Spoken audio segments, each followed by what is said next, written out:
The Premier says she is protecting Alberta's economy from Ottawa while securing the border amid a trade war. Danielle Smith says new legislation will secure emissions data and a zone north of the U.S. border by deeming it all essential infrastructure.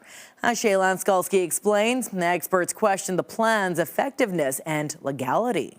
Today's amendments are a warning, but they're also an invitation to Ottawa. A warning shot fired by the Premier aimed at Ottawa for its emissions cap, a cap she says will hurt Alberta's economy at a vulnerable time. We face a dual threat. Yes, we have to deal with the tariffs, but we also equally have to deal with a federal Liberal government that has tried to crush our economy for the past 10 years. Over the next 5 years, Ottawa wants to cut oil and gas emissions by about a third below 2019 levels. A goal Smith intends to block by deeming emissions data essential infrastructure, barring federal officials from accessing it. I'm not going to go down the road whether or not, hypothetically, somebody's going to be arrested or not arrested. Right now, we would just really hope that people in the federal government abide by, really in respect to property owners. One more thing that provides more risk for companies as two governments don't get along and we end up in court. This energy expert isn't sure the plan will work and believes oil and gas companies will continue to follow the federal rules. If they were to not do so and say,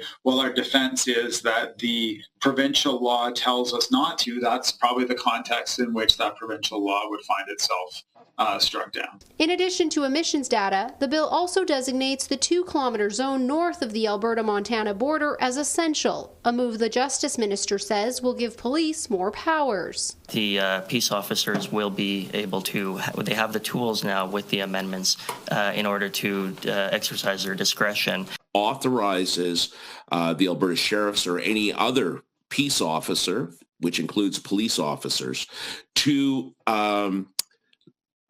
question people. This criminologist calls the bill creative and says by defining the area as essential, it gives the province power to enforce laws near the border, a responsibility that typically falls to Ottawa. Chelan Skulski, CTV News, Edmonton.